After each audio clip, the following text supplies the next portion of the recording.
Public markets are also seeing a surge of last-minute shoppers completing their Noche Buena staples. Let's get updates from Pasig Public Market with Mobile Journal Jas Paredes. Diego, Angela, nandito nga tayo ngayon sa Pasig Public Market. Kung nakikita natin, sa aking likuran ay talaga namang patuloy yung pagdagsa ng mga tao dito. At pakita ko sa inyo saglit yung sitwasyon dito sa aking likuran. Dito kasi sa aking likuran, ito yung mga bilihan ng mga prutas, no? Habang dito naman, sa kabilang side, ito naman yung vegetable section.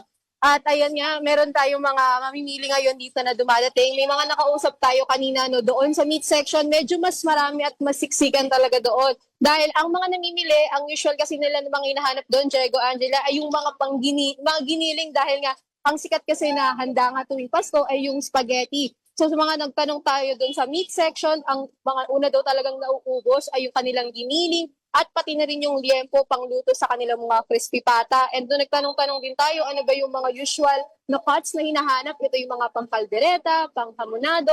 And syempre, ayon din dun sa mga tindero, simula kaninang gabi pa raw sila, kagabi pa raw sila bukas, mula 10 p.m., magdamag daw silang open hanggang ngayong umaga dahil hinahapit nga nila minsan lang daw ito na holiday season, talagang sobrang daming taong dumadating. And kung para daw kagabi, mas marami daw talaga yung mga dumadating ngayong umaga para mag last minute shopping. Siyempre, mamaya na yung Noche Buena, kaya naman para lang makumpleto yung mga pangrekado ay yung iba, pinipilit na rin talagang makipagsiksikan dito sa Pasig Public Market. Jas, yung presyo ba ng mga binanggit mo mga staple meat, ibabagsak nila pag malapit na sila magsara?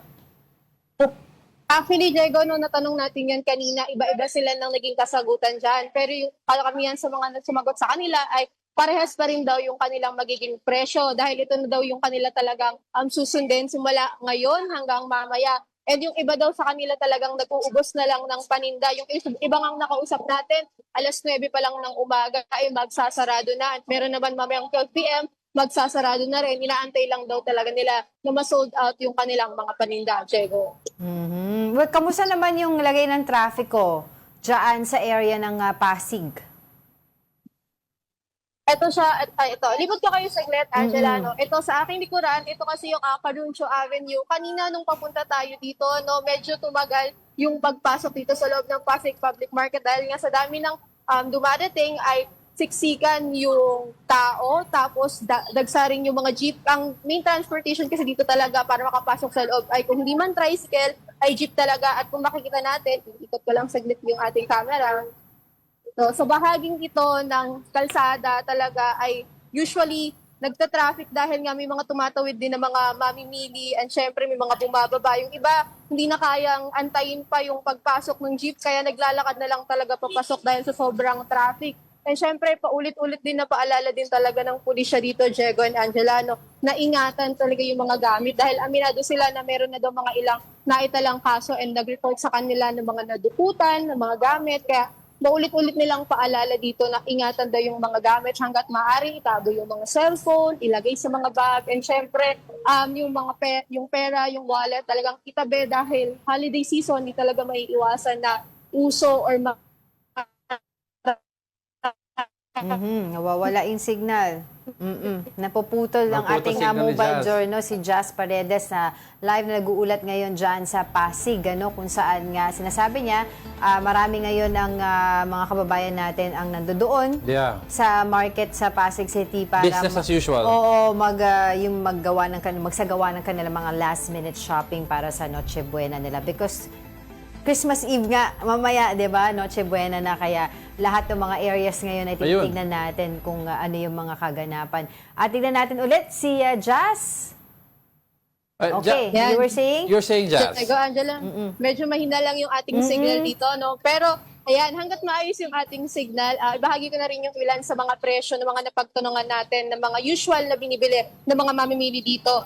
Meron tayo dito, pinakamabili, yung liempo, napagtanungan natin, nasa 400 per kilo. Ito daw yung mga unang naubos sa mga karamihan ng mga pinagtanungan natin ng mga nagtitinda. At sumunod naman sa bestseller o mga mabilis na ubos ay yung kanilang giniling na nagkakahalaga 200 pesos per kilo. At meron ding mga baka na 1 kilo ay 450 pesos. And kapag daw yung may buto, 380 pesos daw yung benta nila. At usually daw, ang mga binibili talaga ngayon sa baka ay yung mga malalambot, yung pang steak, yung mga sirloin, yon, yung mga usual daw talaga na binibili na parte ng baka. For now naman, sa baboy, hindi pa daw masyadong mabili yung ulo talaga ng baboy. Ay naasahan daw nila na bandang bagong taon pa yan, maraming bibili. And of course, meron din tayo yung mga pangsahog.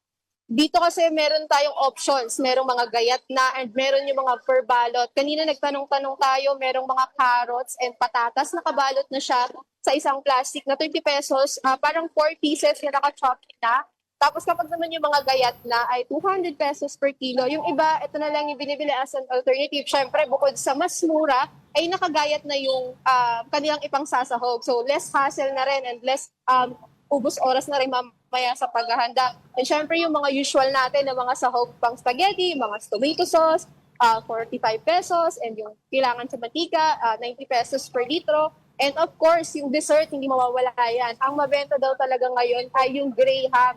Na nagtanong tayo kanina, yung isang pack daw nung mismong biscuit niya is 50 pesos. Yung fruit cocktail, pinakamaliit, 95 pesos, habang yung cream naman is 75 pesos. And nag-ikot-ikot din tayo, syempre yung hotdog, mawawala ba naman yan sa spaghetti? So nagtanong tayo, ang isang peraso daw ay 8 pesos. Kapag naman bibili siya ng pack, 190 pesos na siya.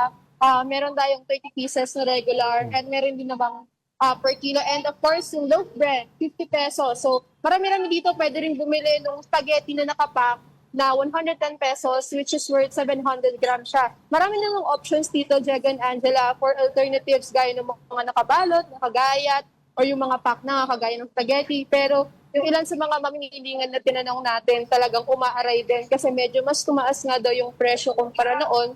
And tinanong din natin sila, tungkol dun sa 500 pesos na pang Noche Buena, tinanong natin yung kanilang mga budget. Syempre, may natanong tayo kanina, family of 8, ang kanila daw budget na pinagkakasya is 2,500 pesos para yun sa 4 na putahe, which is caldereta, hamonado, Shanghai, and dessert na yung salad. 2,500 pesos for 8 people.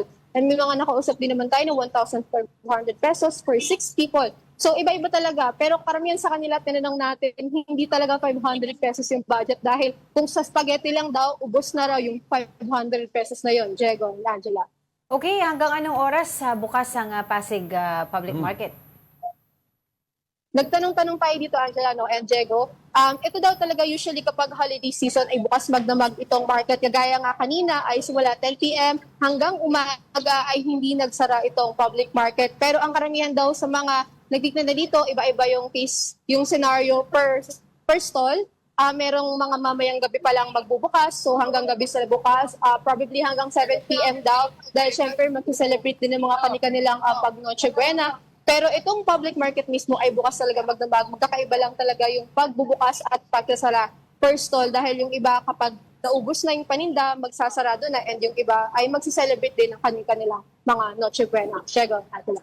Alright, maraming salamat sa iyong oras, Mobile Journal. Jazz Paredes reporting live from Pasig Public Market.